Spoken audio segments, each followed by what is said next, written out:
Bonjour tout le monde, je suis avec Samuel Hébert, l'expert de course, aujourd'hui pour parler d'un sujet qu'on parle pas beaucoup, puis je suis très content qu'il nous amène ça aujourd'hui, c'est le rôle du haut du corps dans la course. Parce qu'on entend parler beaucoup du bas du corps, qu'est-ce que je dois faire, comment je dois courir, ma biomécanique, mais tu m'es arrivé aujourd'hui et tu me dis que le haut du corps c'est très important aussi. Tout à fait. Donc explique-moi un petit peu les 3 points les plus importants du haut du corps quand on décide de courir. Parfait. Donc les bras sont hyper importants quand on court, ils vont toujours être à l'opposé de nos jambes, puis ils vont servir de balancier.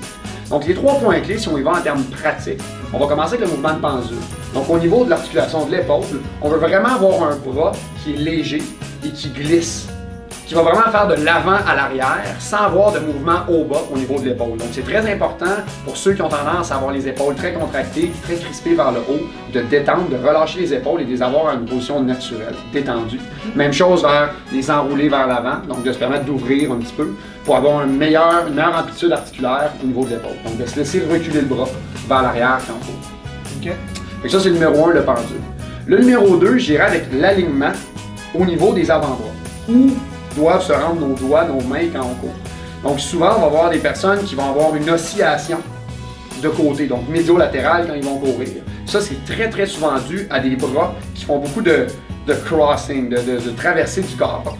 Et ce qu'on donne comme conseil pour régler ce problème-là, c'est de se tracer une ligne centrale, donc vraiment centrée avec le nombril, exemple le nez. Et vous voulez viser cette ligne-là avec le bout de vos doigts, sans jamais la dépasser. Donc on fait une genre de courbe, une parabole avec les doigts pour se permettre d'avoir un léger angle vers l'intérieur sans trop aller croiser l'axe central, ce qui va vous éviter de vous tordre et de dépenser plus d'énergie pour rien de vos abdominaux et compresser votre respiration. Okay.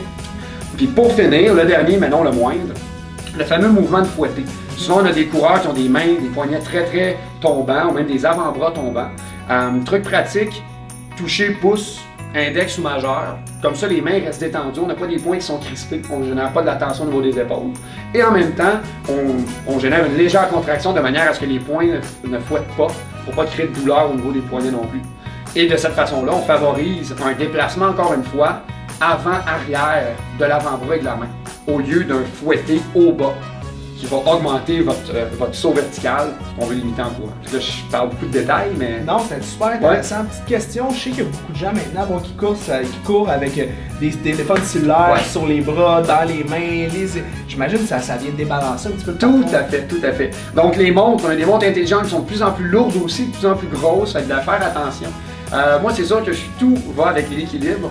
Donc, ceux qui vont courir avec des armbands, avec des choses très marquées qui pourraient nuire à votre posture ou à votre biomécanique, de les changer de côté. J'ai réglé des problèmes chez certains coureurs en seulement changeant leur armband de côté, des tensions à l'épaule, même à la hanche opposée. En changeant leur armband, parce que là, avec un iPhone 7, t'es rendu avec un téléphone, je sais pas, avec un écran immense, t'as quasiment une mini tablette sur le bras, donc ça a une grosse influence au niveau de ta posture. C'est des choses qu'on ne prend pas en considération, mais qui sont importantes d'évaluer lorsqu'il y a des tensions ou des débalancements. Super intéressant, donc merci Sam encore une fois, donc des trucs pratico-pratiques pour vous aider à devenir un meilleur coureur. Bonne course!